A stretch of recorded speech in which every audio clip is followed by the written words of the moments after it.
नमस्कार, आप देख रहे हैं इंडिया न्यूज। मैं हूं अबुल नसर इकबाल। आप देख रहे हैं देश का सवाल। और आज देश का सवाल है कि नागरिकता कानून पर मजहबी सियासत कब थमेगी। सवाल इसलिए क्योंकि कल सीए के जरिए पाकिस्तान, अफगानिस्तान और बांग्लादेश से आए शरणार्थियों को नागरिकता मिलनी शुरू हुई। दिल्ली में 14 शरणार्थियों को नागरिकता प्रमाण पत्र मिले, जिसके बाद सियासत गर्मा थी।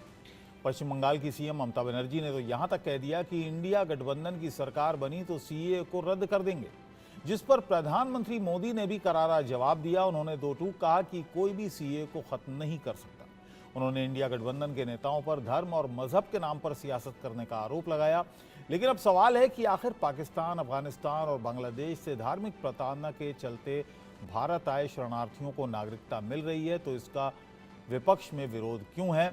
आज इसी मुद्दे पर चर्चा करेंगे। कई मेहमान भी हमारे साथ जुड़ेंगे, लेकिन पहले आपको एक रिपोर्ट दिखाते हैं।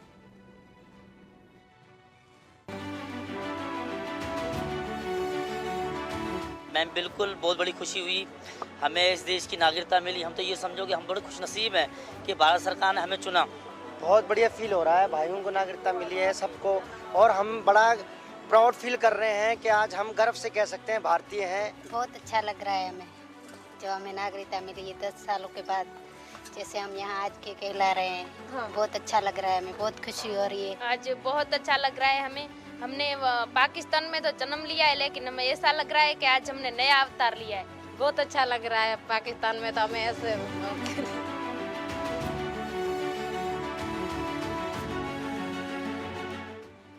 ये पाकिस्तान, बांग्लादेश, अफगानिस्तान से आए हिंदू, सिख, बौद्ध शरणार्थी हैं, जिन्हें लंबे इंतजार के बाद सीएए के जरिए भारत की नागरिकता मिली तो खुशियों का ठिकाना नहीं रहा। जिन्हें नागरिकता का सर्टिफिकेट मिला वो खुशी से झूम उठे। प्रधानमंत्री मोदी और गृह मंत्री अमित शाह का गुणगान करने लगे, आभार जताने लगे। बहुत खुशी मिली, बहुत खुशी मिली। आजीवन तक हम याद करेंगे। आने वाले समय हमारी औलाद आएंगे, उनको भी कहेंगे हमारे पास एक गृह मंत्री था, एक प्रधानमंत्री था जो हमें हमारी पुकार सुनी थी। ये लोग पाकिस्तान, अफगानिस्तान और बांग्लादेश में धार्मिक प्रताड़ना की वजह से बीते कई सालों से भारत में शरणार्थी के तौर पर रह रहे थे, लेकिन मन में आस थी कि किसी न किसी दिन भारत के नागरिक बनेंगे, और ये आस मोदी सरकार ने पूरी की। नागरिकता कानून के जरिए इन्हें भारत की नागरिकता मिली, जिससे इन लोगों की जिंदगी में काफी बदलाव भी आने वाला है।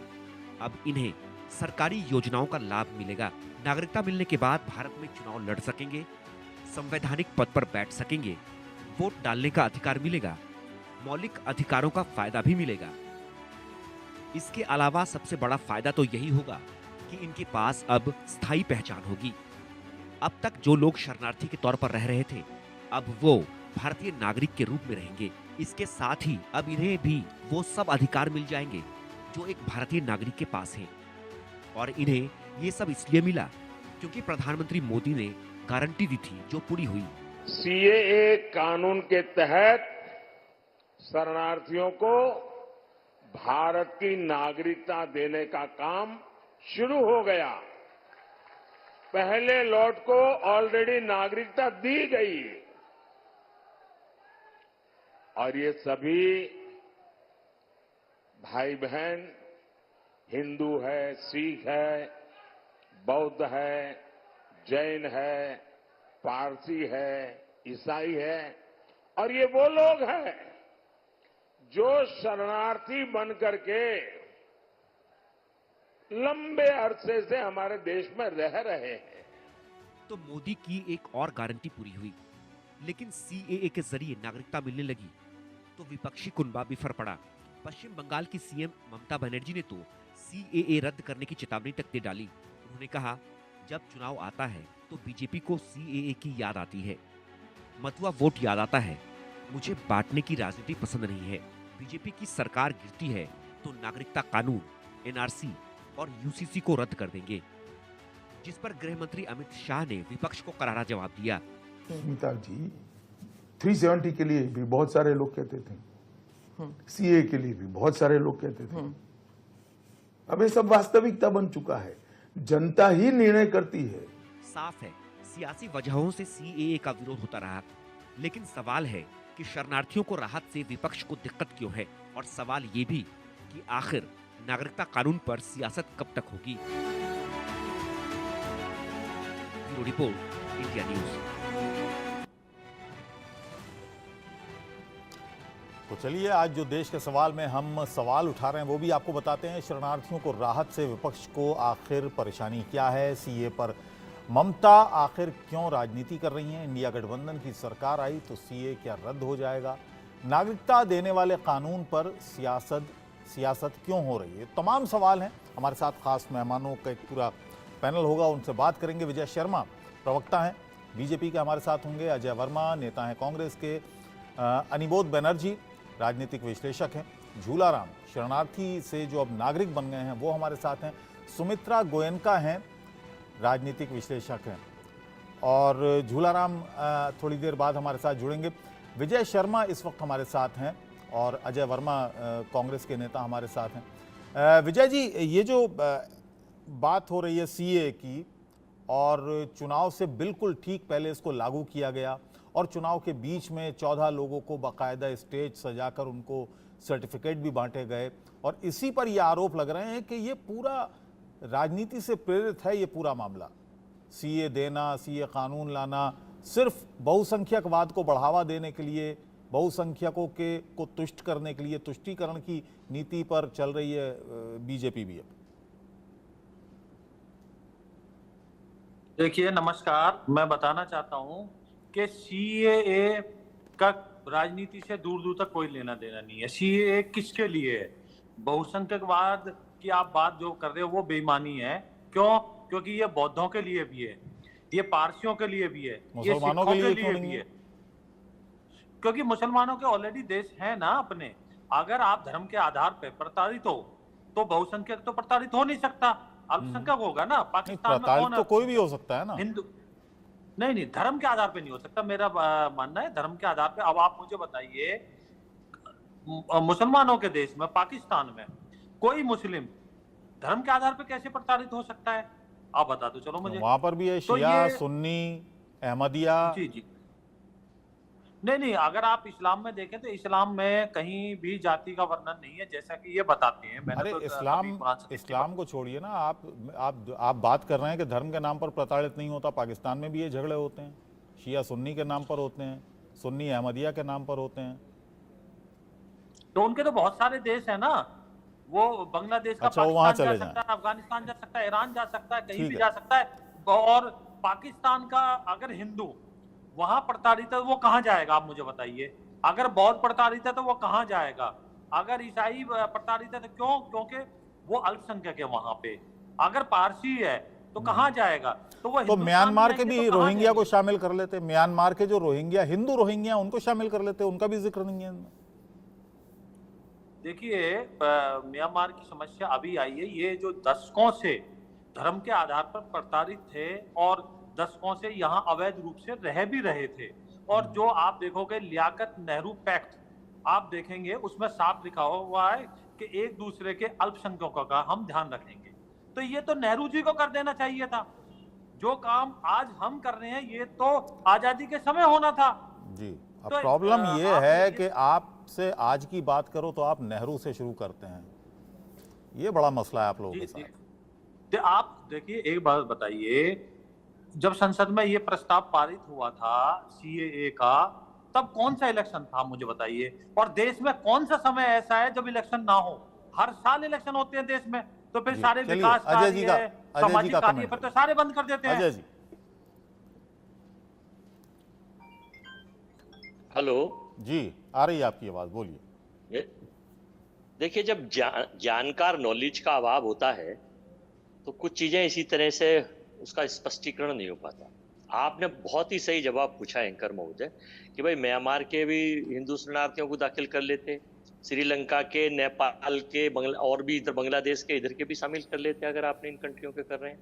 देश में तो बहुत सारी कंट्री हैं हिंदू, लेकिन एक्चुअली में इनका मुद्दा ये, कोई इसका किसी को फायदा देना नहीं है। केवल चुनाव जीतने के लिए plan A, plan B, plan C, plan D, plan E तैयार कर रखे हैं भारतीय जनता पार्टी और उसकी सरकार ने। क्योंकि मुद्दों पे बात नहीं करतेंगे, मुद्दों से फेल हो गए, वोटर इन्हें मिल नहीं रहे हैं। चारों चरणों में जब अमित शाह जी ये कह रहे हैं कि हम 270 जीत चुके हैं, तो फिर चुनाव क्यों लड़ रहे हो? आपकी सरकार तो बन गई। आप काहे जो है बेचैन घूम रहे हैं, कभी रोहिंग्या का स्टाइल लाते हैं, कभी ये लाए, चलिए आप ले आए हैं। ये इनका टोटली पॉलिटिकल वेंडेटा, चुनावी एजेंडा है। भारतीय जनता पार्टी के लोग केवल उस एजेंडे के तहत काम करके, अब बताइए इस वक्त कोई मतलब था 10 लोगों को या 5 लोगों को? चूंकि इन्हें दिखाना है, इन्हें देना है। भारत का संविधान ये कहता है हिंदू, मुस्लिम, सिख, ईसाई, बौद्ध, पारसी, ये डेमोक्रेटिक कंट्री है। यहाँ की डेमोक्रेसी वर्ल्ड की बेस्ट डेमोक्रेसी मानी जाती है। भाई या तो हमने मोदी जी से और चैनलों पर रिक्वेस्ट की थी, मोदी साहब आप फुल फॉरम में हैं तो इसे हिंदू राष्ट्र घोषित कर दो। अगर आपको यही ज्यादा परेशानी है, पुष्टिकरण की राजनीति और जाति धर्म की राजनीति है, तो देश में 196 कंट्री संसार में है, जिसमें 57 कंट्री जिनमें इस्लाम लागू है और बाकी क्रिश्चियन डोमिनेटेड कंट्रियां हैं। हिंदू राष्ट्र तो एक भी नहीं है। तो भाई आप महामानव हैं, विश्व गुरु बन गए हैं। भारत में अब चोरी नहीं हो रही है, लोग ताला खोल कर सो रहे हैं, लोगों की आय 5 लाख रुपए प्रति व्यक्ति हो गई है, कोई बेरोजगार नहीं बचा है, बलात्कार होने तो बिल्कुल ही बंद हो गए हैं, हत्याएं होनी बंद हो गई हैं। तो आप विश्व गुरु हैं, तो आप ऐसा क्यों कर रहे हैं? आप भारत को भी उसी अंदाज में करके काम कर दीजिए। लेकिन चूंकि आप पता नहीं किस उसमें हैं, तो इसलिए छोड़िए चुनाव उनाव। तो क्या है, सत्ता आती रहती जाती रहती है। 10 साल में आपने जनता को कुछ दिया हो तो आप उस पर बात करते। जनता को नौकरी दी हो, 2 करोड़ नौकरी, जनता को व्यापार दिया हो, जीएसटी से व्यापार खत्म हो गया। ठीक है, आप मानते हैं ये चुनावी मामला है, चुनावी मामला है, चुनाव जीतने के लिए it is totally political vendetta और भाजपा का नया पाठ्यक्रम। सुमित्रा गोयन का चुनाव हार रहे हैं। अनिर्बान जी के पास भी जाऊंगा, लेकिन सुमित्रा जी का पहले वक्तव्य ले लूं। सुमित्रा जी, आप क्या मानती हैं? कांग्रेस पार्टी के प्रवक्ता कह रहे हैं कि एक मेरा छोटा सा जवाब ले लीजिए। इन्होंने भ्रामक बातें की हैं। देखिए मैं बता दूं, आप ऐसी बातें मत करो, क्योंकि रोहिंग्या जो है उनका मूल रूप से देश बांग्लादेश है। तो आप इस तरह की बात कर, ये जो सीएए है, ये जब विभाजन हुआ था और विभाजन के बाद जो धर्म के आधार पर प्रताड़ित किए जा रहे अल्पसंख्यक, ये उनके लिए कानून लाया गया और इसके लिए देश में पहले से भी आवाजें उठती रही है। और मैंने आपको लियाकर और इसका नेहरू जी का पैक्ट का भी बता दिया है। तो संविधान बदलने में तो आप अगर दूसरे नजरिए से देखना चाहते हो, क्योंकि आपका तो सबको पता है, आप तो तुष्टिकरण की बातें करते हो, संविधान करेंगे, पूरा देश के सामने इंडिया गठबंधन और कांग्रेस के लोग आपको संविधान नहीं बदलने देंगे। भारत के लोग अपने आप को 5 किलो अनाज पे आपने संविधान बदलने का काम आपने किया है। अगर आज तक की हिस्ट्री देखें तो सबसे ज्यादा संविधान संशोधन किसने किए हैं? इंदिरा गांधी ने किए हैं, राजीव गांधी जी ने किए हैं, नेहरू जी ने किए हैं। तो आज तक का जो आप इतिहास देखेंगे, संविधान संशोधन सबसे ज्यादा आपने किए हैं। संविधान को मेरे साथ 2 मेहमान और हैं, जरा उनकी भी बात रखूं। विजय जी, शांत हो जी, अभी बहुत टाइम है, आगे लड़ना बहुत टाइम। सरकार का देवतुल्य वोटर पूरी होने देंगे, अजय जी, इच्छा पूरी नहीं होगी। अजय जी, सुमित्रा जी, आपने दोनों तरफ से आरोप प्रत्यारोप सुने। आप कांग्रेस पार्टी कह रही है कि पूरी तरह से एक राजनीतिक चुनाव जीतने के लिए ये एक एजेंडा के तहत ये लाया गया, चुनाव से ऐन पहले इसको लागू किया गया और अब 14 नागरिकों को स्टेज लगाकर नागरिकता भी दी गई। तो ये सब चुनाव जीतने के हथकंडे हैं, इसके अलावा कुछ नहीं है। आप क्या मानती हैं? देखिए, मैं ये नहीं मानती हूँ कि ये एक चुनाव जीतने का हथकंडा है, क्योंकि ये जो चीज़ है, जो सीएए है, इसको जो लाया गया है, ये कंटिन्यूअस एफर्ट है। ये आज के मतलब आपने अभी पूछा कि हम जब भी सीएए की बात करते हैं तो आप नेहरू जी की बात करते हैं, क्यों आप पहले की? तो ये जो प्रॉब्लम्स स्टार्ट हुई है कि जहाँ पे कि जो रिलीजियस माइनॉरिटीज जो कि मुस्लिम्स नहीं है पाकिस्तान में, बांग्लादेश में और अफगानिस्तान में, तो यहाँ पे जो रिलीजियस माइनॉरिटीज की जो संख्या बहुत ज्यादा कम हो गई है। पहले जैसे आप कुछ काउंट देखेंगे तो 14% थी और आज शायद 2% से कम है पाकिस्तान में, या उससे भी कम है। और इनके ऊपर जो आज भी अलग अलग तरह के प्रताड़ना हो रही है, ये एक कंटिन्यूअस एफर्ट है। और भारत ने ये सीएए जो प्रावधान है इसको लाया इसके लिए एक चीज बताइए, इन माइनॉरिटीज को यहाँ पे शरणागति मिले। अब आप पूछेंगे कि फिर अहमदियाज को क्यों नहीं मिला? रोहिंग्यास को क्यों नहीं मिला, कुछ और ऐसे शियास को क्यों नहीं मिला, बलोचों को क्यों नहीं मिला? क्योंकि इनकी जो रिलीजन है वो मुस्लिम है, और मुस्लिम एक मुस्लिम कंट्री में माइनॉरिटी नहीं हो सकता है, आप उसको मुस्लिम में भी माइनॉरिटी नहीं बना सकते। अहमदिया को तो नहीं मानते मुस्लिम, वहां के सुन्नी और शिया भी नहीं मानते मुस्लिम। वो देखिए, वो आप इस्लाम में क्या किसको कौन, ये सब इस्लाम धर्म मानने वाले लोग हैं, तो ये आप नहीं काउंट कर सकते हो कि वो दूसरी बात ये है सुमित्रा जी, दूसरी बात ये है, एक और बात है कि जैसे आप बताएंगे कि हम तिब्बत के लोगों को भी यहाँ पे शरणागति देते हैं, तो आप एग्जाम्पल ले सकते हो कि श्रीलंका के लोगों को भी हमने दिया है, तिब्बत को दिया है। अनिर्बान जी भी मेरे साथ हैं, जाने माने राजनीतिक विश्लेषक हैं, जरा उनका वर्जन भी सुन लें, क्या मानते हैं जो है अनिर्बान जी। मैं आऊंगा आपके पास, सुमित्रा जी आऊंगा आपके पास जी। अनिर्बान जी, ये सीएए एक पूरी तरह से झांसा है। ये लोग जो कहते हैं कि धर्म के आधार पर अगर किसी पर अत्याचार होता है तो वो भारत में आ जाए, तो वो कैटेगरी डाल दिया है रिलीजियन के, धर्म के, लेकिन कट ऑफ डेट डाल दिया है 31 दिसंबर 2014। आप मुझे बताओ 2014 के बाद जहाँ जहाँ पर पाकिस्तान हो, बांग्लादेश हो और कोई भी कंट्री जो लिखा हुआ है सीएए में, वहाँ क्या धर्म के नाम पर आधार पर अत्याचार होना बंद हो गए हैं?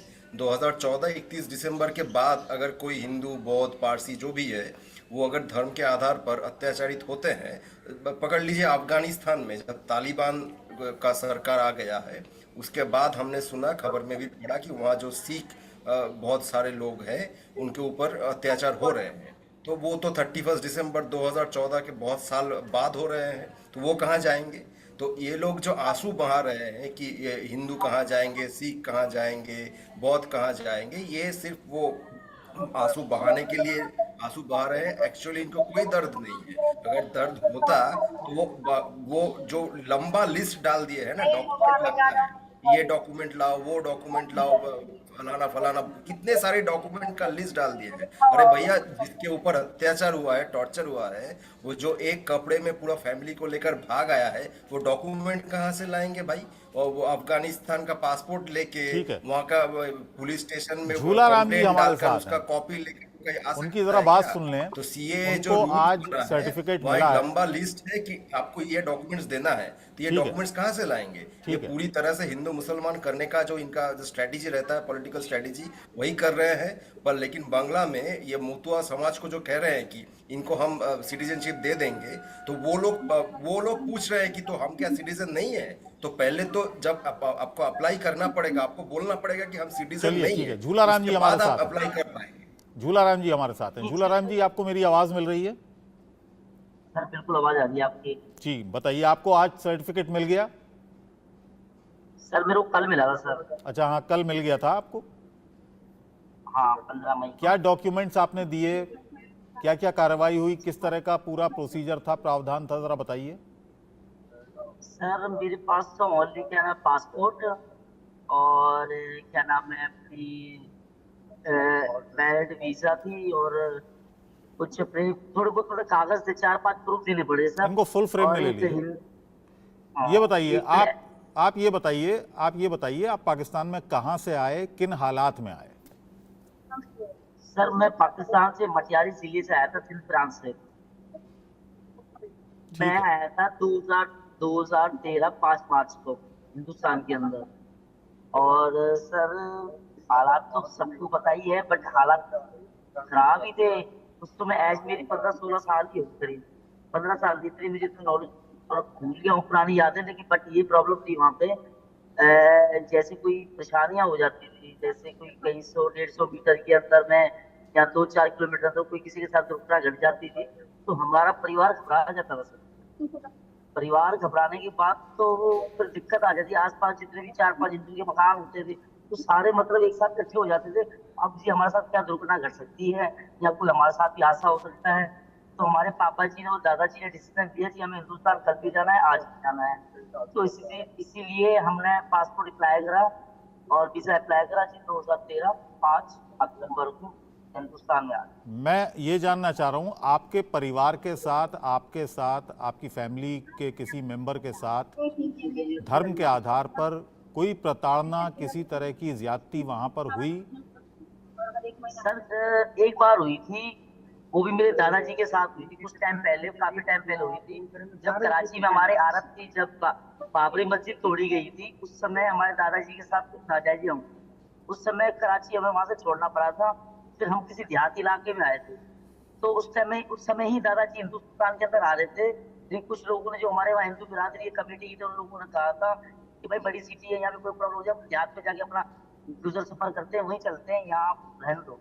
तो उस दौरान वहां से फिर जब देहात की सिटी में आए थे, मतलब छोटे मोटे कस्बा था, वहां आके बसे थे, तो उस समय तो वक्त अच्छा करता था, कुछ समय के बाद फिर वहां भी वही चीज, वहीं भी दिक्कत आने लगी, थोड़ी बहुत वही परेशानियां, किसी के साथ आस पड़ोस में कोई दिक्कत होने लगी, तो सर दादाजी ने कहा कि भाई ये तो दिक्कत होती रहेगी, इससे अच्छा हिंदुस्तान ही चलते हैं। ये 1992 की बात बता रहे हैं आप? हाँ, ये मेरे दादाजी ने ये कहानी हमें बताई थी, ऐसे ऐसे हमारे साथ पहले भी हुआ था, सबको, पूरे परिवार को एग्री कर रहे थे। तो सर हमारा ज्वाइंट फैमिली होती है, 18-19 आदमी है, तो कोई भी कार्य करने के लिए सबको सलाह लेनी पड़ती है। तो उस समय हमारे दादाजी ने सबको बिठा के कहा था कि यदि आपको हिंदुस्तान चलना है तो आपके साथ कितने लोग आए थे? एक साथ चलना पड़ेगा, ये नहीं है हम कुछ लोग है, हमारे माताजी। सर मैं परिवार ही आया था पूरा, मेरे 18 आदमी का परिवार था हमारा, हमारे दादाजी, हमारे चाचा वगैरह सब आए। तो आप वहां अपने रिश्तेदारों को बताकर आए थे कि आप अब हिंदुस्तान जा रहे हैं, आप वापस नहीं आएंगे? सर ये बात तो छुपी नहीं जाती है, जब बात को रिप्लाई करते हैं तो सबको पता लग ही जाता है। जिस समय वीजा आ जाती है ना, तो सर आगे पीछे तरीके से निकलना पड़ता है, जैसे कोई बड़ा इशू ना हो जाए वहाँ पाकिस्तान में। यदि कोई ज्यादा पूरा इशू हो जाता है, दिक्कत आने का खतरा होता है। तो यहाँ आपके कोई पुराने रिश्तेदार? सर वहाँ पे एक ही बात कह के जाना पड़ता है, सर वहाँ पे एक ही बात कह के जाना पड़ता है कि हम हिंदुस्तान में यात्रा करने जा रहे हैं, हरिद्वार है, गंगा जी करने जा रहे हैं, वैष्णो देवी का मंदिर है, मतलब घूमने जा रहे हैं जी। ये नहीं कहते कि हम यहाँ से बिल्कुल छोड़ छाड़ के जा रहे हैं, ऐसे कह के नहीं आना पड़ता सर। अच्छा, ये नहीं कहा कि छोड़ के जा रहे हैं, बल्कि आपने कहा कि तीर्थ यात्रा पर जा रहे हैं। हाँ सर, ऐसे कह के आना पड़ता है। तो आपके साथ आपका परिवार आया, कोई और भी आया था आपके साथ? कितने लोग हैं आपके परिवार में? सर 18 लोग हैं परिवार में, 18। तो आपके परिवार से कितने लोगों को नागरिकता मिल चुकी है अब तक?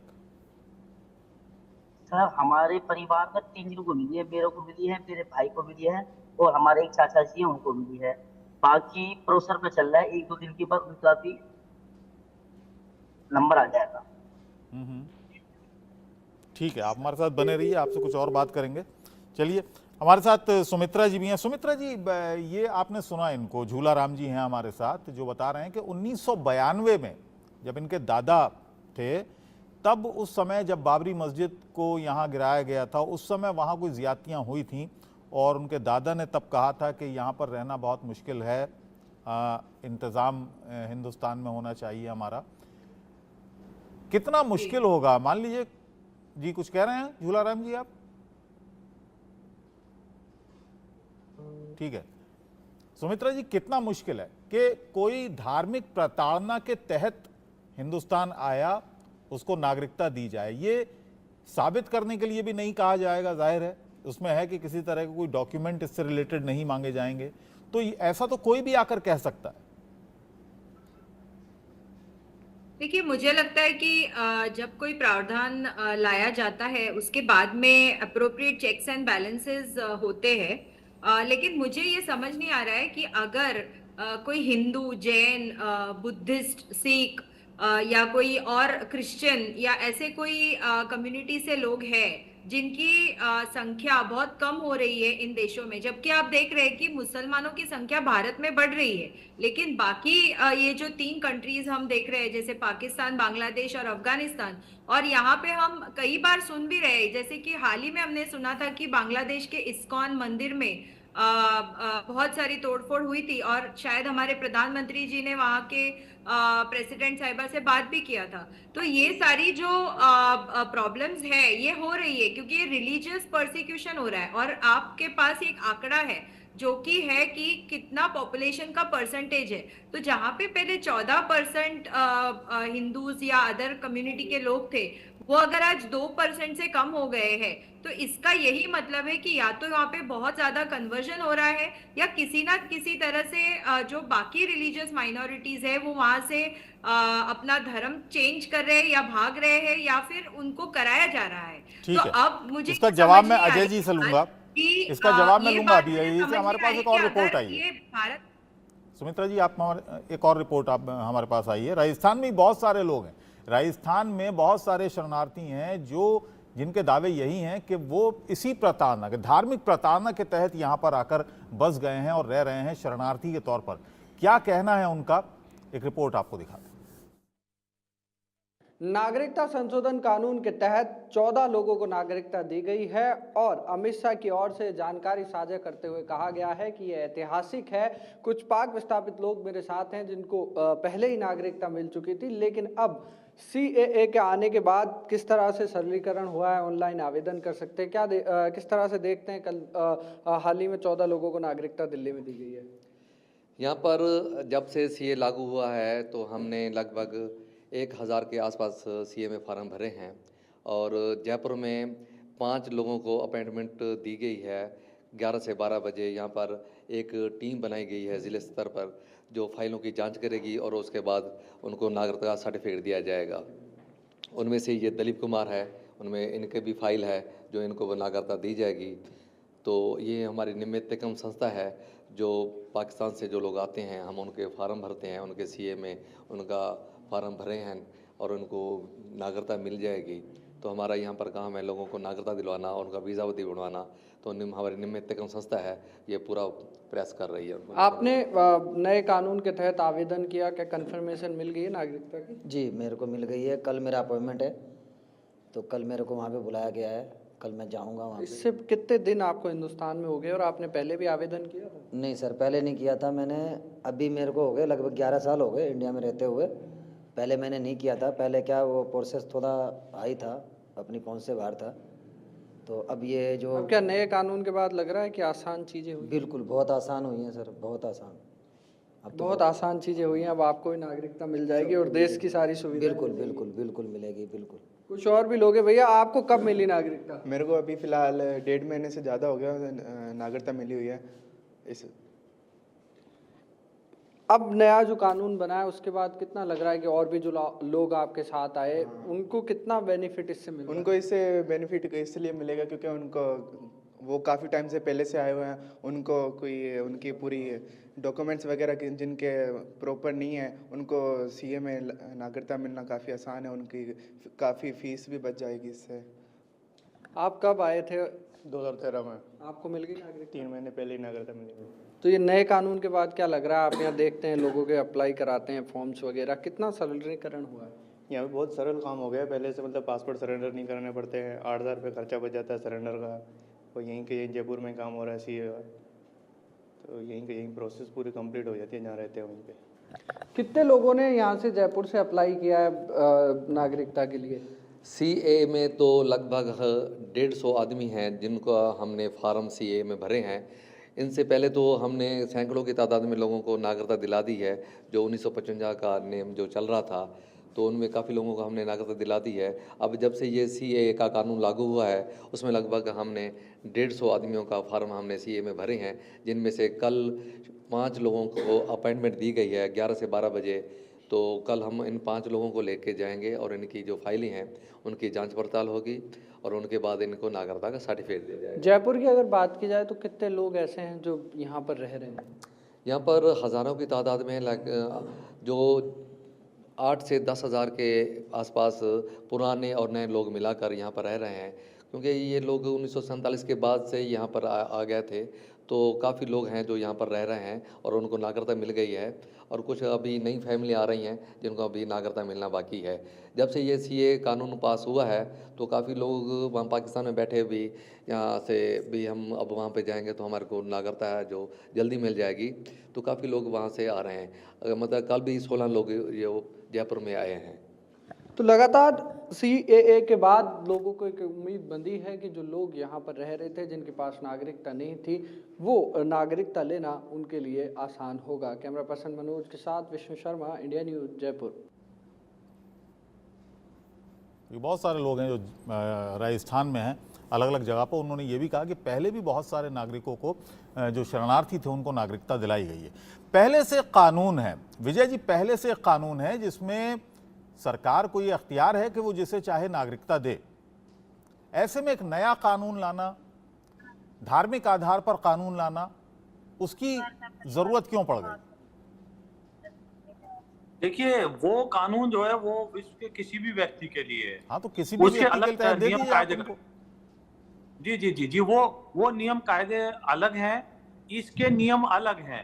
इसके नियम ये हैं कि जो धार्मिक आधार पर प्रताड़ित है, क्योंकि हमारे यहाँ बहुत सारे घुसपैठिए भी हैं, फिर तो घुसपैठिए भी मांग करेंगे। जैसे आपने अभी रोहिंग्या का सवाल उठाया, अब रोहिंग्या जो है और जो बांग्लादेशी है वो तो घुसपैठिए हैं। वो तो यहाँ आपने देखा होगा किस तरह से वो थ्रेट बन गए हैं यहाँ के लॉ एंड ऑर्डर के लिए भी, किस तरह से पकड़े जाते हैं डकैतियों में, चोरियों में। घुसपैठिया कौन होता है? घुसपैठिए की जरा परिभाषा बताइए। जी, घुसपैठिए वो होते हैं जो जबरदस्ती और छुप के अपने देश में एंटर कर जाए फोर्सफुल तरीके से, या किसी ने गलत तरीके से पैसे देके उसमें आ जाए। और जो शरणार्थी होते हैं वो ये होते हैं कि वो घूमने के लिए आए और वो सरकार से शरण मांगते हैं कि हमारे ऊपर जुर्म हो रहे हैं उस सरकार में, उस देश में, और धार्मिक आधार के ऊपर हमारे ऊपर इस तरह से अत्याचार हो। जिस तरह से आपने देखा होगा अफगानिस्तान के अंदर हमारे गुरुगन साहब को किस तरह से लाया गया था, बड़ी मुश्किल से उनको एक हवाई जहाज स्पेशल भेजा था, और कुछ अपने जो सिख भाई थे उनको भी लाया गया। तो ये अब उनको घुसपैठिए कैसे कहोगे आप? और आपने देखा होगा कुछ ऐसे हैं जो चोरी छुपे यहाँ से वहां से और आपके यहाँ रहने लगे। तो अब वो जो सिख भाई हमारे अफगानिस्तान से आए हैं, तो उनको हम शरणार्थी बोल सकते। घुसपैठिए उनको बोला जाता है जो अवैध तरीके से देश में घुसते हैं, गलत तरीके से घुसते हैं, गलत इंटेंशन के साथ घुसते हैं। तो घुसपैठिए और शरणार्थी में ये एक बहुत बड़ा फर्क है। जी, देखिए, मुसलमानों के तो आपने खुद ही बताया कि इतने सारे देश हैं, ईसाइयों के भी इतने सारे देश हैं। मैं तो आपकी बात को आगे बढ़ा रहा हूँ। जो आप दबे अल्फाज में जो बात आप नहीं कह पा रहे, वो मैं कह रहा हूँ। नहीं, अल्फाज की तो कोई बात नहीं है, शब्दों की बात है। अल्फाज का तो मुझे मतलब नहीं पता, अल्फाज का मतलब होता है जी, शब्द का ही मतलब तो आपके। हाँ, तो थोड़ा हिंदी बोलो, क्योंकि ये ना आम भाषा की बोलचाल नहीं है। तो शब्दों में जो है, मैंने मुसलमानों के बारे में मैंने ऐसा नहीं सुना कि जिस तरह से आप बता रहे हो, क्योंकि मुसलमानों का एक देश पहले दिया जा चुका है, उस देश के दो टुकड़े हो चुके हैं उनके, अपने बांग्लादेश, पाकिस्तान। और इस देश का जो ये कड़वी सच्चाई है कि धर्म के आधार पर विभाजन हुआ था, ये आपको भी पता है, पूरी दुनिया को पता है कि भारत के जो टुकड़े हुए थे उस टाइम, वो सिर्फ धर्म के आधार पर। ठीक है, अजय जी आऊंगा आपके पास। सुमित्रा जी, पहले से कानून है नागरिकता देने के लिए, देश में पहले से कानून है, ठीक है। क्यों भाई साहब, ये कौन सज्जन बोल रहे थे? जी, मेल भेजेंगे वरना वो बुला लेंगे डीसी ऑफिस, यही हो सकता है। जैसे कल तो बड़ा प्रोग्राम था, ये तो राजनीति के लिए मतलब ठीक है, मैं आऊंगा आपके पास। सुमित्रा जी, पहले से देश में कानून मौजूद है। अब जो कांग्रेस पार्टी के और इंडिया गठबंधन के जो आरोप हैं, नेताओं के आरोप हैं, वो यही हैं कि साहब, जब पहले से कानून है उसी में हो सकता था कि आप बहुत सारे प्रावधान बढ़ा लेते, घटा लेते, लेकिन एक नया कानून लाना, उसको जोर शोर से उसका प्रचार प्रसार करना, तो वो वही राजनीति है जिस राजनीति को करती है भारतीय जनता पार्टी, यानी जिसके आरोप भारतीय जनता पार्टी पर लगते हैं। हिंदू मुसलमान की राजनीति के आरोप लगते हैं, बहुसंख्यकवाद के आरोप लगते हैं, और उसी के तहत ये कानून लाया गया। जी, देखिए, जब हम इस कानून की बात करते हैं ना, तो सबसे पहले हमें ये समझना पड़ेगा कि भारत का जो विभाजन हुआ था 1947 में, वो रिलीजियस बेसिस पे हुआ था और काफी सारे जो तबके रिलीजियस माइनॉरिटीज थे उन्होंने यहाँ भारत, मतलब भारत जो बचा था, आज का जो भारत है, वहां पे वो आए नहीं थे और वो या तो ईस्ट या वेस्ट पाकिस्तान, ये जो दो नेशंस उस समय बने थे जो इस्लामिक मेजॉरिटी स्टेट्स थे, वहां पे वो बसे हुए थे। और जब पार्टीशन हुआ था, ये तीनों जो देश थे इन्होंने एक कमिटमेंट दिया था अपने माइनॉरिटीज को कि जो जहाँ पे बसे हुए हैं उनके जो जान और उनके जो रिलीजन है या उनकी जो संपत्ति है या उनकी जो लिबर्टीज है, जहाँ पे वो बसे हुए सुमित्रा हैं, जी, वहाँ मेरा पे सीधा सा सवाल, उसे सीधा, किया मैं इस जाना पर नहीं जा रहा, मैं लेकिन इस पर ये नहीं जा हुआ रहा, नहीं है। मैं सीधा तो सा इसी सवाल, नहीं, देखिए आपका जो सवाल है उसका नहीं नहीं, जवाब मैं तो ये आपको पूछ लेना रहा हूँ जो पड़ेगा। मौजूदा तो यही कानून उसका है, जवाब है कि जो इनके मौजूदा human कानून rights है, है, इनको प्रोटेक्ट करने के नागरिकता लिए कानून जो ये पहले बिल था, नेसेसरी है। इस कानून का एक उद्देश्य है और यही उद्देश्य है। अगर आप सवाल पूछे तो जवाब यही है कि हमने जो इन लोगों को, हमारे जो गवर्नमेंट ने, उस समय के जो नेताओं ने, गवर्नमेंट ने, कॉन्स्टिट्यूशन ने जो इनको एक अधिकार दिया था और इनको एक जो गारंटी दी थी कि उनके ह्यूमन राइट्स प्रोटेक्ट होंगे, ये नहीं हुए हैं। हमने किसी इजरायली आदमी को या ईरानी आदमी को ये सारे प्रोटेक्शन, वो अधिकार, वो प्रोटेक्शन, वो अधिकार क्या पहले के कानून में नहीं मिल रहे थे? मैं ये जानना चाह रहा हूं, क्या वो पहले के कानून में वो अधिकार नहीं मिल पा रहे थे इन लोगों को? नहीं, देखिए हमारे से फॉर एग्जांपल मैं कहूंगी कि नेहरू जी ने या उस टाइम पे जो लियाकत नेहरू जी का पैक्ट हुआ, उसमें ये ऑब्लिगेशन था कि हम इन माइनॉरिटीज की इन देशों में रक्षा करेंगे, क्योंकि ये तीनों जो देश है ये भारत के ही अंग है। आप आज अगर रोहिंग्यास की बात करेंगे, वो भारत के अंग नहीं थे कभी भी। आप अगर आज जूस की बात करेंगे, वो भारत के अंग नहीं थे। वो अपना नेचुरलाइजेशन प्रोसेस जो है हमारे कॉन्स्टिट्यूशन में, उसके आधार पे वो इंडियन सिटीजनशिप ले सकते हैं। लेकिन ये जो लोग हैं ये भारतीय थे एक समय पे, और बस 50, 60, 70 साल पहले जो हमारे देश का विभाजन हुआ पार्टीशन के टाइम पे, इनके जो ह्यूमन राइट्स है, इनको जो प्रोटेक्ट करने की गारंटी दी गई थी, ये नहीं हुआ। हिंदुस्तान ने इसको प्रोटेक्ट किया है। आज माइनॉरिटीज की संख्या हिंदुस्तान में, हर एक माइनॉरिटी की संख्या बढ़ी है, लेकिन जब आप पाकिस्तान, बांग्लादेश, अफगानिस्तान में देख रहे हैं तो इसका पूरा रिवर्स हो गया है, रादर वो घट गया है। और ये इसी ठीक है वजह से झूलाराम जी, इस बिल की नेसेसिटी, ठीक है, नहीं मेरे सवाल का आपने कोई जवाब नहीं राजनीति नहीं है, इसमें नेसेसिटी है। नहीं, मेरे सवाल का जवाब नहीं मिला ना। मैंने कहा कि जो पहले का कानून था देखिए, नागरिकता आप देने नहीं वाला, चाहते जवाब, आप मेरा जवाब नहीं मान रहे, इसमें मैं कुछ नहीं कर सकती, लेकिन यही फैक्ट है। ये आप नहीं मान रहे, लेकिन यही फैक्ट है, यही रीजन है कि कानून, दूसरे कानून, हमने किसी और कंट्री के शरणार्थी को ये गारंटी नहीं दी है। चलिए ठीक है। हमारे प्रधानमंत्री नरेंद्र मोदी क्या कह गारंटी रहे हैं सीए पर, इस नागरिकता कानून पर, सीए पर प्रधानमंत्री मोदी ने किस तरह से कटाक्ष किया विपक्ष पर, ये सुनवा देते हैं। आज तक ये इंडी गठबंधन वाले कहते हैं कि मोदी ये जो सीएए लाया है ना, जिस दिन मोदी जाएगा ये सीएए भी जाएगा। भाइयों बहनों, क्या इस देश में अब कोई माई का लाल पैदा हुआ है जो सीएए को खत्म कर सके?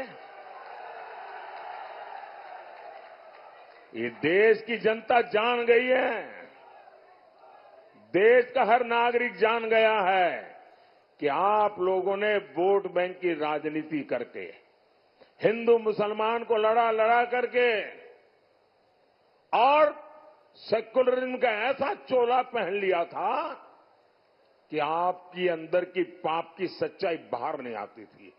ये मोदी है जिसने आपका नकाब उतार दिया है। झूलाराम जी, आपको कितने साल हो गए यहाँ हिंदुस्तान में और कहाँ पर आप रहते हैं, और क्या भारतीय समाज में अब आपका आना जाना है? किस तरह के ताल्लुकात हैं, किस तरह के संबंध हैं? सर मैं 2013 5 अक्टूबर हिंदुस्तान में आया था सर। ठीक है। और बीच में आवाज किसकी आ रही है? लगभग मुझे 11 साल हो गए हैं हिंदुस्तान में आए हुए, और मैं दिल्ली के मजनू का टीला में रहता हूँ सर। समाज में सर पहले जैसे लोग हमें ये कहते थे कि ये पाकिस्तानी है, पाकिस्तानी है, लेकिन मोदी जी ने हमें ये हमारे ऊपर दाग लगाओ तो हटा दिया। अब कोई नहीं कहेगा हमें पाकिस्तानी, सब यूं कहेंगे हिंदुस्तानी। किसी और तरह की समस्या, सामाजिक समस्या तो नहीं आती अब? नहीं सर, यहाँ हिंदुस्तान में कोई परेशानी नहीं है, सबको बराबर का अधिकार है, कोई छोटा नहीं है कोई बड़ा नहीं, ये भारत के अंदर है। ठीक है अजय जी, एक चीज का जवाब दीजिएगा जो विजय जी ने भी उठाया है। उन्होंने कहा कि आखिर दिक्कत क्या है? अगर सीए आ भी गया और नागरिकता मिल रही है, जो धार्मिक आधार पर प्रताड़ित हुए, चाहे वो अफगानिस्तान हो, बांग्लादेश हो, पाकिस्तान हो, वहाँ से आए अगर नागरिकों को हम नागरिकता दे रहे हैं, वहाँ से आए शरणार्थियों को नागरिकता दे रहे हैं, तो आखिर इसमें इंडिया गठबंधन के नेताओं को, कांग्रेस पार्टी को, टीएमसी को इतनी दिक्कत हो क्यों रही है? ये आप जो पूछ रहे हैं, ये किसको दें किसको ना दें, ये इनका अपना इवेंट मैनेजमेंट का खेल है। अब ये जाने कौन सा खेल है, लेकिन इन्होंने जो वादे किए थे, मैं सवाल पूछना चाहता हूं देश के प्रधानमंत्री जी से।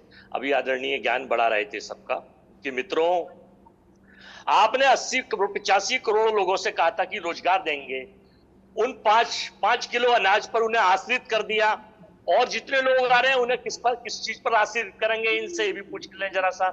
आपने वादा करा था कि देश में महिलाओं को सुरक्षा देंगे, लेकिन ना तो पहलवान बेटियों को बजाया, ना ही कर्नाटक में प्रज्वल रेवन्ना जो आपका दत्तक पुत्र है, मोदी जी का सांसद है, जिसके लिए वोट मांगते हैं, ना उनसे महिलाओं की रक्षा करी।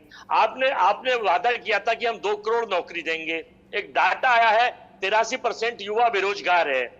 आपने वादा किया था कि जीएसटी से छोटा व्यापार खत्म करके आर्थिक असमानता दूर करेंगे, लेकिन जीएसटी के स्लैब ने छोटे व्यापार को बर्बाद कर दिया, और भारत में आर्थिक असमानता, भारत का ये समझ लीजिए कि 1% लोगों के पास 45% पैसा है और 99% लोगों के पास 55% पैसा है। आपने वादा किया था देश में कि हिंदुस्तान में हम ये चाहेंगे कि गरीब किसानों को एमएसपी का मूल्य मिलेगा। उन्हें मिला तो नहीं, 750 किसान मर गए, और आपके मंत्री उन पर गाड़ी चढ़ाते हैं, और उनके लिए गृह मंत्री जाके कहते हैं एक बार भाइयों बहनों अमित टैनी को जितवा दो, फिर मैं और बड़ा आदमी बनवा दूंगा, ताकि 14 आदमी मारे फिर वो गाड़ी लेकर। तो देश की जनता ये पूछना सीए पे बताइए ना, जो उनका सवाल था उस पर तो बताइए। किसका सवाल? जो विजय जी ने पूछा था कि आखिर दिक्कत क्या है? अगर इन शरणार्थियों को नागरिकता मिल रही है तो इससे दिक्कत क्या है कांग्रेस पार्टी को? मैंने तो पहले ही कह दिया था, इसमें हिंदुस्तान में अपना तरीका है, इनका एजेंडा है, पॉलिटिकल विंडेटा इन्हें चलाए, लेकिन ये हमारे जनता के सवाल जो 145 करोड़ लोग हैं ये पूछ रहे हैं, इनके जवाब क्यों नहीं देंगे? प्रज्वल रेवन्ना पे नहीं बोलेंगे, ब्रजभूषण के बेटे को टिकट दिया उस पे नहीं बोलेंगे, आखिर किस पे बोलेंगे? जो कि चुनाव भटकाने के लिए हिंदू मुस्लिम, हिंदुस्तान पाकिस्तान, वही पुराना पाठ्यक्रम, कभी प्रधानमंत्री की जान को खतरा, कभी भारत में हिंदुत्व को खतरा, कभी हिंदुओं को खतरा। ये इनका रटा रटाया सदा सदाया पाठ्यक्रम नंबर 1, 2, 3, 4। महंगाई पे नहीं बोलेंगे, देश के जीडीपी पे नहीं बोलेंगे, विश्व गुरु बनने का वादा करते हैं। हमने इसीलिए तो कहा था, आपने राजस्थान का भी वीडियो सुनाया। अजय जी, हमने अनुरोध पे आइए, जवाब दीजिए। यहाँ आपका ज्ञानीपुर जवाब का इंतजार हो रहा है, आप जवाब दीजिए। सुन लीजिए, आप सुन लीजिए। जवाब देने के बजाय बाकी बातों पे भाग रहे हो। ठीक है, आपने इस पे डिबेट कर लीजिए, महंगाई पे भी कर लीजिए, बेरोजगारी पे भी करेंगे, लेकिन आज जो मुद्दा है उस पे बात कीजिए।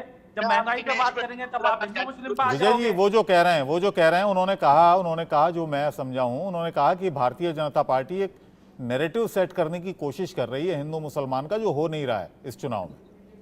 अच्छा मैं आगे फाइनल करूं, आपने राजस्थान का कुछ वीडियो दिखाया। राजस्थान हम इसलिए तो मांग कर रहे हैं हिंदुस्तान में जातीय जनगणना कर ली जाए। सुनिए आप सुनिए अजय जी, सुन लीजिए। आपने कितने अब आपका क्वेश्चन आ गया, सुन लीजिए। एक बात मुझे बताइए, जवाब अजय जी आप सुनेंगे ना तो मैं जवाब दूंगा। चलिए पहले जवाब देने दीजिए, पहले विजय जी को जवाब, अजय जी पहले विजय जी को जवाब देने दीजिए, फिर मैं आपके पास आऊंगा। कितने रोहिंग्या भगाए 2014 से 24 के बीच, ये डाटा दीजिए। ये पूछताछ भारत 145 करोड़ लोग पूछ रहे हैं, बताइए जरा। जी पहले जवाब देने दीजिए, जी बताइए विजय जी। अब जवाब लीजिए मेरे से। आप मुझे बताइए, जो रेवन्ना की बात करते हो आप, ये किसकी सहयोगी पार्टी थी पहले? आप बताइए राज्य सरकार में। अरे आप बीच में मत बोलिए। इसका आप ऐसे डिबेट करोगे? राजनयिक पासपोर्ट तो आपके प्रधानमंत्री कैंसिल कर सकते हैं। आज प्रधानमंत्री अजय वर्मा है, राहुल गांधी है, नरेंद्र मोदी है। क्यों नहीं राजनयिक पासपोर्ट कैंसिल हुआ? क्यों नहीं अरेस्टिंग हो गया? आप पहले सुनिए, जवाब सुनिए। अरे सुनिए, आपके झूठ को नहीं सुनेंगे मित्रों। अरे तेज बोलो, आप जोर से बोलो, रोज बोलो, सुबह बोलो, शाम बोलो। तो आप सुन लीजिए पहले, विजय जी को बोलने दीजिए। अजय जी, विजय जी को बोलने। मैं क्या बोलूंगा? अजय जी, मैं क्या बोलूंगा? अजय जी, अजय जी, अजय जी, अजय जी, पहले विजय जी को। अजय जी शांत हो आज इनको क्या हो रहा है? पहले भी एक दो डिबेटों में मेरे सामने आए, तब तो इन्होंने इस तरह से बदतमीजी नहीं की थी। पहले तो शांति से सुनते थे, अब इनकी बातें सुनते थे। आज ये पता नहीं बीच में कहां से इस तरह की बातें कर रहे हैं। आप पेशेंस रखिए, आपकी बारी में कोई नहीं बोला था। आप बातें सुनिए, सुनने के बाद आप अपनी बात रखिए। अच्छा लगे। अजय जी शांत हो जाइए। विजय जी बोलिए, 1 मिनट है आप आपके मुझे पास। बताइए, मैनिफेस्टो में खाने की आजादी, पहनने की आजादी किसने लिखा था? आप मुझे बताइए। इंडी गठबंधन के लालू जी कहते हैं मुस्लिमों को आरक्षण पूरा का पूरा मिलना चाहिए। किसने बोला था? राम गोपाल जी ने कहा मंदिर तो खराब चीज है। किसने बोला था? आपके शशि थरूर बांग्लादेश के अखबार में डेली लेख छापते हैं कि मोदी जी को हटना पड़ेगा। किसने छापा था? आप मुझे बताइए। मनीष शंकर अय्यर क्या बोल रहे हैं? छोड़िए ना, किसने क्या कहा था सर? विजय जी, हम डिबेट पे आते हैं ना। किसने क्या कहा था ये छोड़िए, कब कहा था? आप एक बार बताइए। आप ये इस तरह की बातें डिबेट पर ड्रेल कर रहे हैं। आप उस पे आइए कि शरणार्थी घुसपैठी में मतलब समझिए। सीए से आपका नुकसान क्या है? आप तुष्टीकरण की राजनीति करते हो। अगर हम किसी तरह की किसी को न्याय देने की बात जी का वीडियो सुना दूं आपको। उन्होंने कहा था इस देश से हम रोहिंग्या को भगा देंगे 2014 में। अजय जी शांति से सुनिए, पूछ रहा हूं बड़े सम्मान से। मैं आपको चुनौती देता हूं। अब तक आपने कितने रोहिंग्या बताए? गिनती बताइए सीए का। आप मुझे बताइए, किसी भी धर्म को एक नुकसान बताइए। देश का फायदा होना है। वो जो प्रताड़ित है, दशकों से यहाँ बैठे हुए हैं, वो आज सम्मान के साथ, स्वाभिमान के साथ जी सकेंगे। वो यहाँ नौकरी कर सकेंगे। उनकी बहन बेटियां उठती है वहाँ पे, धर्म परिवर्तन कराया जाता है। झूठ बोलो, ऐसी बातें करते हो आप। अपने नेहरू जी के जो साइन हो रखे हैं उसको भूल गए। आपने तिलांजलि दे दी। किस लिए? अब उनके पास उनको जाना पड़ेगा। आप नेहरू जी से मिलने को। चलिए, बहुत बहुत शुक्रिया आप विजय जी, बहुत बहुत धन्यवाद। अजय जी आपका भी बहुत बहुत शुक्रिया। सुमित्रा जी आपका भी बहुत बहुत धन्यवाद इस पूरी